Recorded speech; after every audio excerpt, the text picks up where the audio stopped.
Good morning, I'm Stacy Hamilton with The Elevated Table, and today we're making Dubai chocolate with a twist. We're going to do it with holographic chocolate molds, and it's going to make a really beautiful mold. So today we're going to be using some infused butter for our pain relief. We're going to put our chocolate in a double boiler, and then we're going to add some butter to it, and we'll put it in our mold. But meanwhile, we'll be talking to DJ Chris Loyd.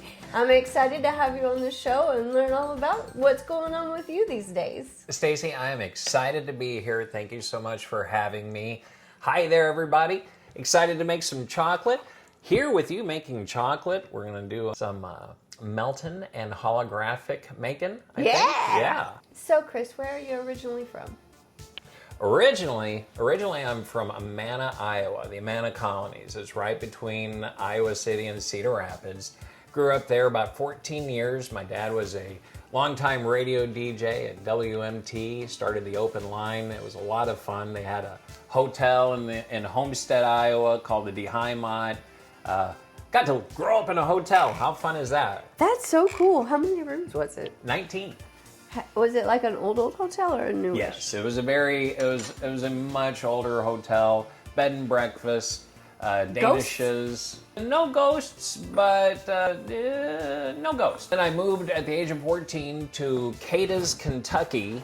After Dad retired, the deal was Mom wanted a pontoon boat. They had to pick out a body of water for Mom to drive her pontoon boat around on. And we had a lot of family in Kentucky, in Owensboro and that area. They looked at Ken Lake and Lake Barkley. Barkley had better school systems, like Trigg County versus the other counties, and so they settled on Trigg County, Kentucky. Okay. Did a little bit of Austin P college. You know, college isn't for everybody. And then just migrated to Nashville about 95. Spent a few years in Kansas City. Was working for Sprint. That was an interesting thing to do in my youth. And then came right back to Nashville. So your dad was one of the original radio talk show hosts, correct? Yeah. That's so cool. Tell me a little bit about how that impacted you. He was doing it and made me at the same time. So I don't know exactly how his footsteps started broadcasting exactly. I know that he told me some stories that are pretty similar to today's industry, but from my friends that I've made in the radio industry today, it's nothing like it was back in the day. So how did that impact your decision, or was that something that you just kind of fell into and it just felt natural to you? Yep, exactly the second one. I've always loved entertaining. I've also done some acting, some commercials, a couple music videos. I don't know who has in Nashville almost, right? And did stand up for about 8, 9 years. Here's how the DJing came into play. So I made a baby, was performing stand up, and if you know anything about stand up, I was warned by a friend of mine, the 3 lies you fall for being a stand up, why you should never do stand up. Number 1 is the line of women that are waiting to make out with you after your set, right? That doesn't happen. The money's just not there for 13, 15, 20 years. Third reason is the line of women waiting for you. If that's why you're doing stand-up, you should stop, right? Right. I had a kid on the way and wasn't really making a lot of money. And I was tearing down a gig. DJ friend of mine that I met that hosted karaoke shows, he approached me. He said, "Hey, Chris, I don't know what your schedule looks like, but I had a DJ that just got his 5th DUI, and I can't have my gear in his vehicle, because if he gets pulled over, which he shouldn't be driving, they'll take my gear." Right. So he's like, "Would you like to give it a try? You're good on the mic, you have personality on the stage, see what you think." So one of my first gigs was karaoke, a nightmare. People are very fussy when they perform karaoke. So I'm doing my first karaoke gig. This guy comes up to me with a $20 bill. And he's like, "Can I go next?" I look at the list. There's nobody on the list. He's giving me a $20 bill. So I'm like, "Sure, go ahead." So he goes up next. I'm like, "Okay." So this happens, I don't know, 7, 8 times before the night's over. Oh, wow. And I'm walking out with a fistful of cash, and I got a baby on the way. So I said, well, I'm going to have to put stand-up to the side. DJing, it looks like DJing is where I'm going to make my money. Pay the bills. Yeah. What kind of work are you mostly doing for the moment? Right now, I'm an open format DJ. Anybody that says, hey, can you do 80s? I'm like, oh, I'll pay you. Let me. Oh, yeah. Because I love my 80s. But no, I do weddings, private parties, like anniversaries or birthdays, storefront, in-store, in mall, amusement parks, science centers. I had to turn down, recently, I was asked by the Rocket Missile Science Center in Alabama, right over the border. Yeah. And they asked me if I was available. Space and Rocket Center. Yep. And they asked me if I could do a certain thing because they liked the way I do my lighting. Mm-hmm. And that's what they specified. I was very humbled by that because I do like my lighting. And but I had to turn down. I'm doing a wedding reception that day. Oh. Yeah. But it's just it's like that. Anything that I feel that I can provide the client with positive, good times, then I'll accept the gig. If I feel like my stylings aren't your vision, I will happily tell you, I don't think I'm a good fit because the last thing I want is a raging unhappy client. Okay, so on our chocolate, we've melted our chocolate down and added our butter and we have it all smoothed out. And now I've put it into the trays and I'm just shaking it around to get it nice and even. And then I'm going to set it in the refrigerator for about 5 minutes, just long enough for it to set so that we can add our lovely Dubai filling. Clean eating is where it's at. Screw throwing fat out, screw throwing sugar out, screw all of that.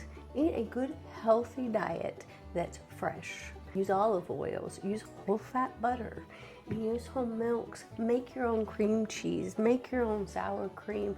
Do those things from scratch. I make my own buttermilk from my buttermilk biscuits. I'm that Southern.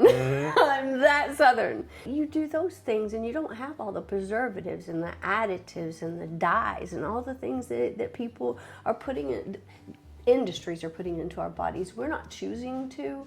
But even when you look at like fruits and vegetables that you're buying fresh, where was it grown in? How was it grown? Where was it grown? Mm-hmm. I can tell you a story. So I did a little stint truck driving. I go to California to pick up a load of lettuce, organic lettuce, right? Yeah. Have you ever been to the fields of California? No. It is not as seen on TV, I right? bet not. They're migrant workers, Right. right? And they're all in these dusty fields. The wind's kicking the dirt and everything all around. You got families, literal families. This was 2010, 11. Okay, you got babies being swaddled while they're doing the field work and everything, picking the lettuce and shooing the bugs. The instructions were to have my trailer completely cleaned out. There's a service that does that. And they certify your trailer commercial clean, right? You get to the lettuce place, the heads of lettuce are being brought in on these forklifts that are just like monster truck forklifts, right? And they're stacked up real high and they're brought in this concrete building. And then the building is very basic and it's got these doors that roll down. And I noticed that there's like these big yellow caution lights on the side, right? And a couple of bullhorns. And so they're like, as soon as all that's done, you can go pick up your load. And they just crushed it full of like really bad, everything that would kill. It was toxic. Whatever it was toxic. They loaded it into my truck and I took it to New Jersey. And after New Jersey, I had to go for a hazmat cleaning. Right? That's insane. Like I had a chemical spill in the trailer and I couldn't accept any load until that was taken care of. That is insane. That's your organic lettuce. So let me tell you about my organic lettuce.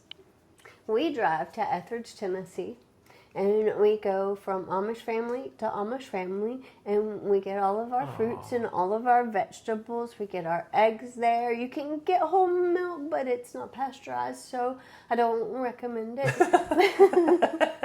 You can get butter. You can get so many things. Yeah. When we load up, we come back. Now you have to think, these people, they don't buy seeds. They save their seeds.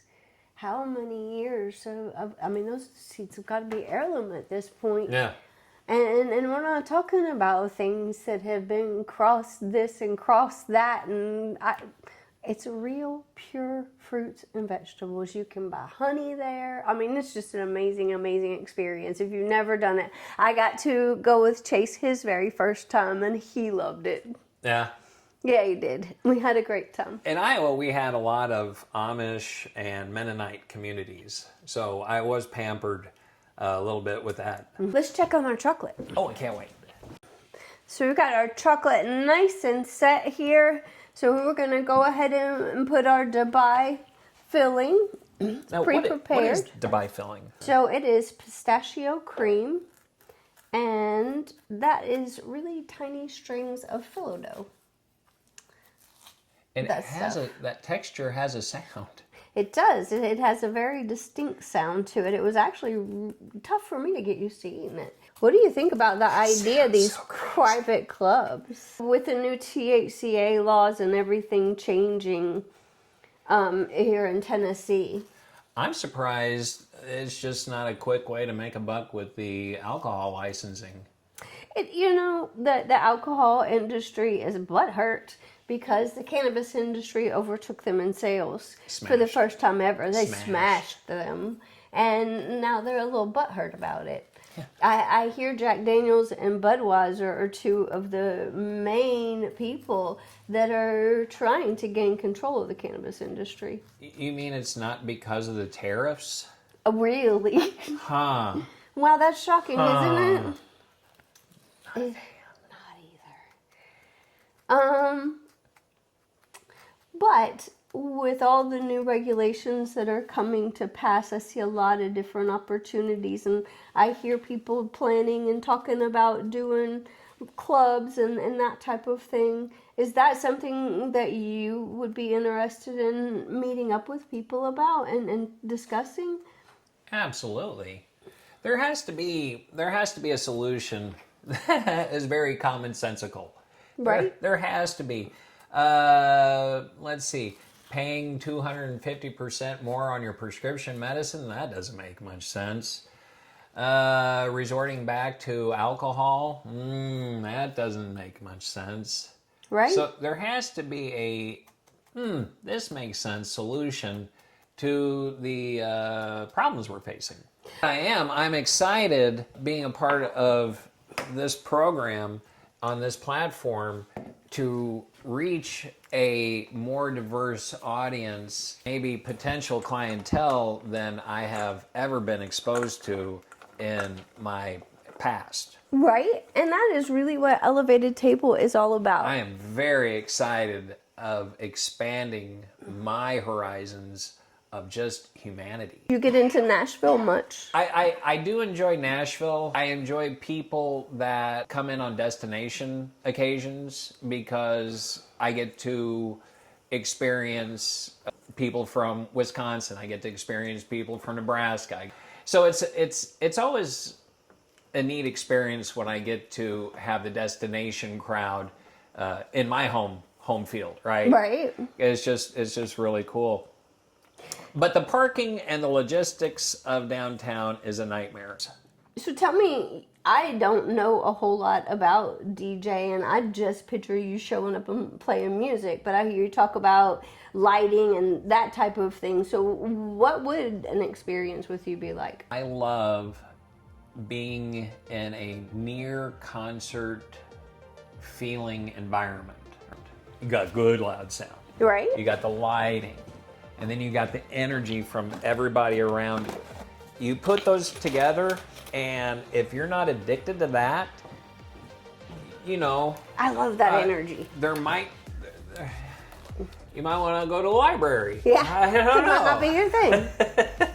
We've covered the top in chocolate and the remaining chocolate. And I'm just kind of bouncing it around to smooth it out. And I'm going to stick it in the refrigerator for about another 10 minutes. Do what? All right, okay.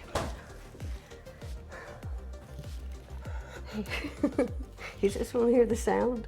It is cool.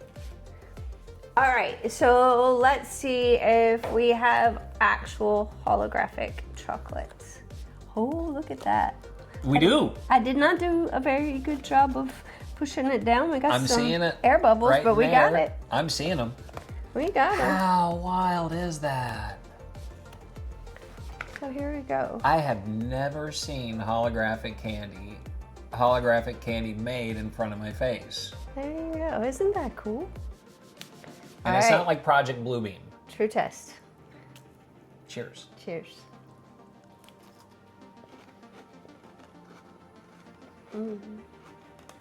That's pretty good. You are so good, Stacy. Oh, wow. You know it's good when you want to chew slower.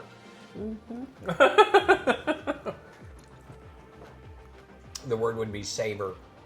So, Chris, you've really been into self-promotion lately. You've really had to learn, and I've had to learn, and we're a little bit older than the average YouTuber. People seem to focus their eyes on a 51-year-old less than they would on a 21-year-old. Yeah, especially when they've got mountains. Just saying. Anyway, so how have you combated that? What new skills and tricks have you had to teach yourself?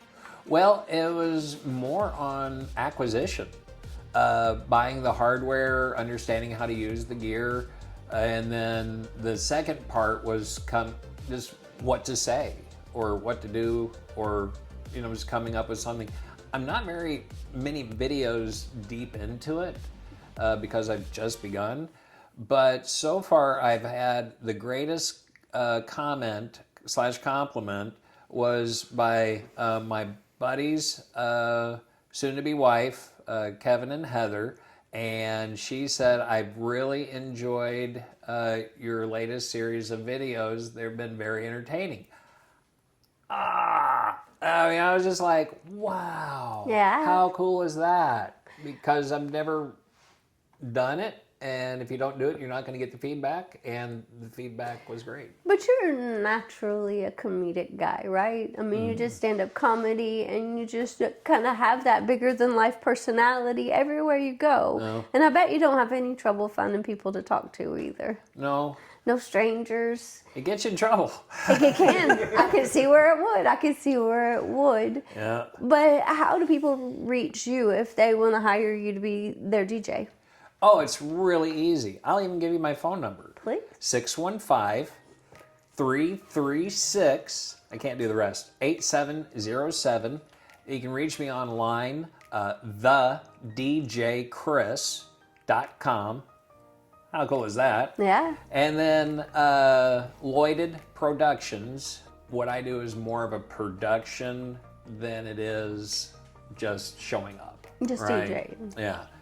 You get even if it's a no lighting event, you're going to get something out of me that's going to make you enjoy your time. If I wanted what would I be looking at if I told you I wanted a full lighting effects? Well, what would you provide for that for, let's say, my wedding reception? If I wanted lighting, what would that look like? Sure. My big rig, it has 4 movers, 100-watt movers, and 2 light bars on top for the wash effect. The movers are for the beam and the excitement, right, through the atmosphere. What does that look like? So I use a gold post truss, right? So it's triangular trussing, 9 by 9 by 9. On the trussing, it has 2 very bright ADJ light bars. All my lighting is ADJ. Those are my guys. Really good customer service, really good manufacturing specs. They're quality product and affordable. And then and underneath those 2 light bars on the truss hanging above me are 4 moving headlights. Moving heads, they can provide wash, they can provide beams. You can put a gobo in there, and I can have Elevated Kitchen design your logo. Yeah, Elevated Table, I'm Oh, sorry. that's so cool. But I can make this a gobo, and I can just have it dance all around the thing, or project it static, That's whatever so you cool. want. I love that. I can do all that for you. Wow. What other types of things do you maybe specialize in or do better than maybe some other DJs? 80s parties. 80s parties, I am down. 80s parties. When we do the elevated experience, Yes. it has to be 80s music. Absolutely. But we have to have a stand-up comedy hour, or 30 minutes at least. We can do wake and bake. We can have a lot of fun, Stacy. This experience is going to be an experience. Yeah. And I want everybody to come and join. I think it would be so much fun, especially just to celebrate small businesses in general. Those of us that are out here fighting and struggling and trying to beat Trump. It doesn't hurt to stay homed.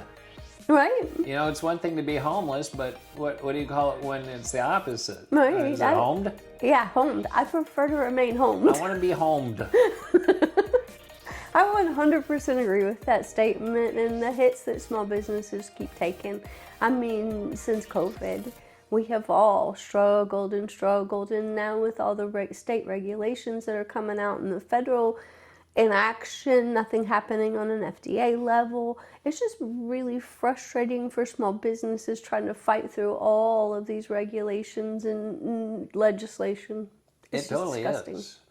It's not fair to those wanting to stay homed. Yeah, It is very unfair. And the most unfair thing is that the people that have no problem being homed, they don't care. Right. They don't care at all.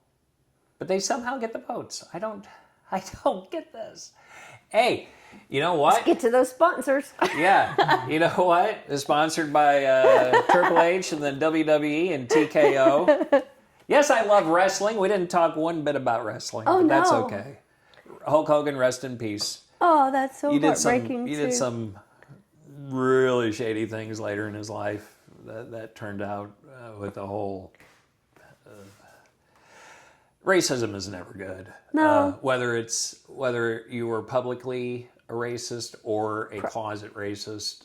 Racism is racism. If you have it in you, you know if it's in you. You know, on either side, on any side of the fence. But unfortunately, it turns out he was quite one. I had no idea. Growing up as a wrestling fan, my dad, I remember in Iowa, we would have to wait for the weather to be particular to receive the TV signal from Minnesota. That's when I got to watch wrestling, only when the weather was crappy. And that started my love for it, right? My dad loved it, and I just totally... So my son got me this a few Father Days ago, and I love it. It is really cool. Thank you, son. I want the world to know. Really cool. My grandpa loved wrestling. Yeah. And I remember later in life, just wanted to aggravate him, and I'd tell him, you know, it's fake. And he would get so mad. It is not. Uh-huh. Papa, it's fake. I'm sorry. Uh-huh, yeah. He never would hear it. Not till the day he died would he hear that it was fake. So You guys like doing that. For those that weren't fans or aren't fans, just let you know. So another term is loaded. What's my last name? Loyd. So somebody, one of my comic buddies said, why don't you try Loyded instead of loaded? Explain it a little. And so I was like, okay, back pocket. So I start doing topical SNL style news bits on stage to finish my set. I'm kind of drunk right now writing this.